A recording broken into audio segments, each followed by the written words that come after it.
Wife counterpart is quite the opposite. She processes by speaking and she wants to talk it out. You get what I'm saying?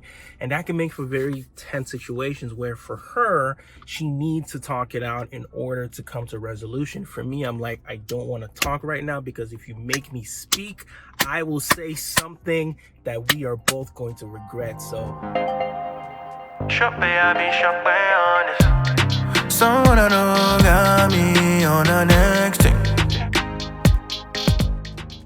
hey guys, what's going on? Welcome to another episode on my channel. My name is Shope or Shope, depending on what part of the world you're from. I'm a Nigerian, Canadian, Afrofusion recording artist, and just lover of all things culture, creativity, and business. So welcome to another episode of a series I am calling Introvert. And again, just a quick sum up.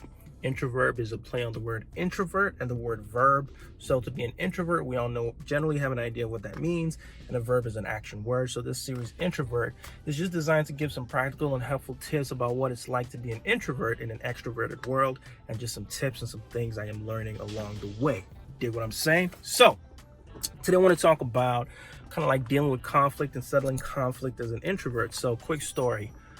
I'm very much of an introvert, which generally means that I get a lot of strength in solitude, and by extension, excuse the noise in the background, y'all. I get a lot of strength from being in solitude. I tend to be very reserved. I tend to not want to speak often to a lot of people, and this is just like my natural disposition. I'm not saying it's always the best, but it just is what it is. This inclination to not want to speak is particularly amplified and particularly more present when I'm upset. You get what I'm saying? So when I'm irritated, I kind of like go more into myself rather. And this isn't always the best in a relationship. Like, so in my personal marriage, right? So I tend to process things by internalizing them and thinking through them, and then after a while coming back with my thoughts. Whereas my counterpart, my wonderful wife counterpart, is quite the opposite. She processes by speaking and she wants to talk it out. You get what I'm saying? And that can make for very tense situations where for her, she needs to talk it out in order to come to resolution. For me, I'm like, I don't want to talk right now because if you make me speak, I will say something that we are both going to regret. So get away from me. Don't say those exact words, but basically I need space and I need time to process. Now, as you can see, this is kind of like, this could be an issue, because if she's pushing me to speak before I'm ready to speak, then that can blow things up even more.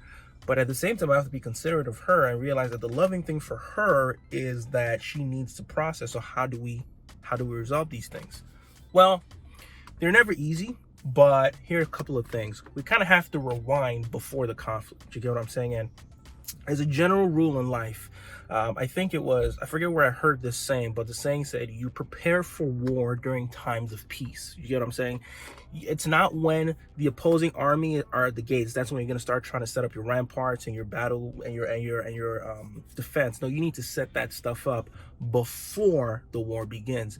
So practically, what does that mean? That means that in my life, there are maybe three people who I have given full liberty to call me out of my mess, to challenge me. They've given me the permission to, like, listen, you can come to me at any point in time if you need anything, right? And these are people who aren't just going to tell me what I want to hear. These are people who are going to encourage me. They know me well enough. I've opened up my heart enough to them, and I've given them permission and access to my heart enough that they know me well enough to encourage me when I need to be encouraged, but to also challenge me when I need to be challenged.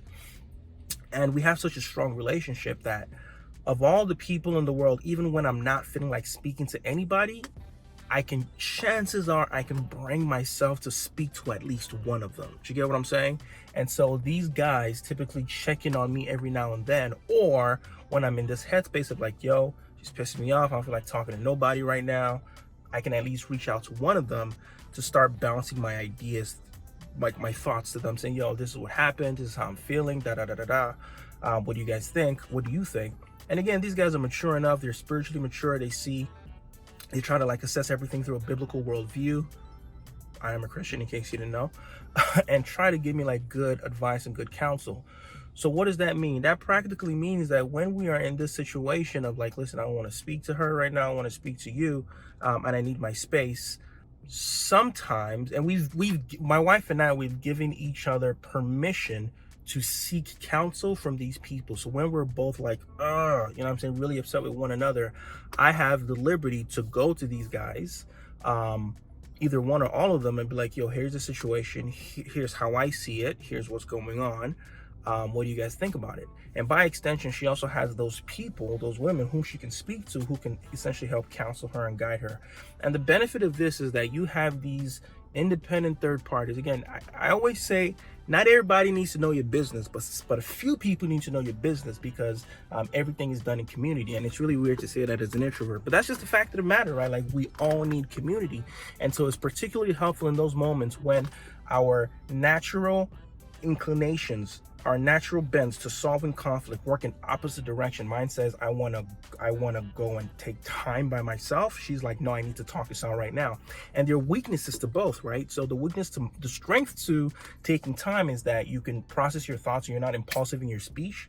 But the downside of that, though, is that you can begin to sulk and begin to stonewall the person and begin to ice the person out and freeze them out. And then it goes from just taking the necessary time you need to process to actually now starting to spite the person by withholding from them the thing they need, which is communication.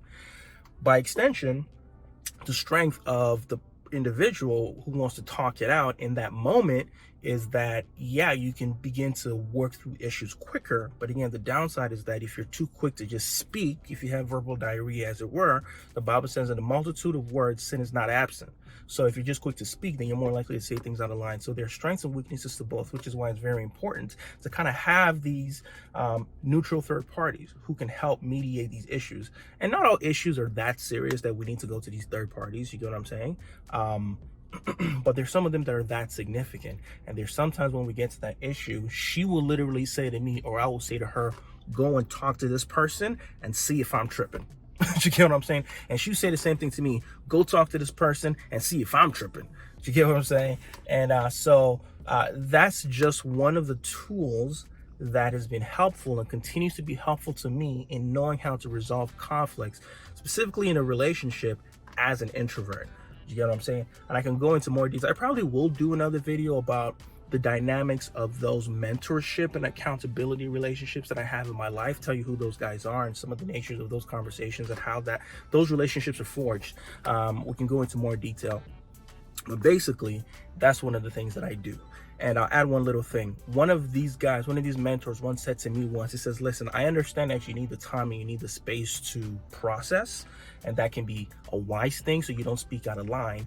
But at the same time, you also know your tendency to begin to ice her out once you've gone past the point. Like, nobody can tell you, but in your heart, you know when you've gotten to that point where, okay, I've had the time that I need, but now I'm just not going to say nothing because, you know what I'm saying? Like, I want you to feel the burn. I want you to feel the heat.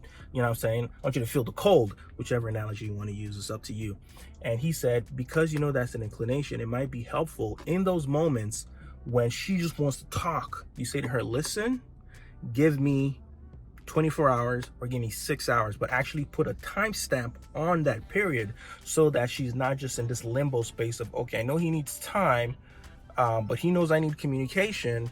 So what is that going to be? 6 hours? Is that going to be a day? Is that going to be 2 days? And I'll be honest, it's been 2 days. It's been a couple of days in the past before. Like in the past, I'm not proud about this. I have iced her out for a couple of days and I'm working on that. But this is one of the reasons I have guys in my life who can be like, all right, cool. I get it.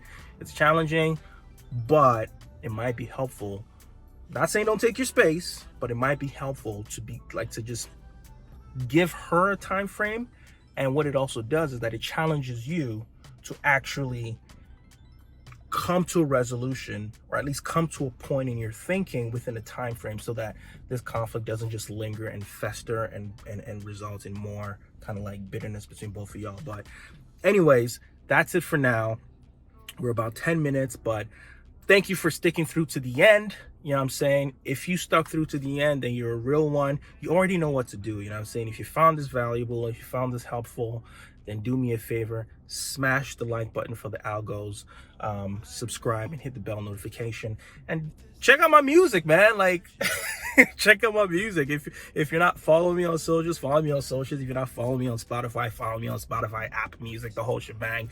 Enjoy the music, and come back for another episode of Introvert, or just listen, we out here, you know what I'm saying? We're gonna be posting more videos. But that's it for now. It's your boy Shope. I love you guys. Thank you for tuning in.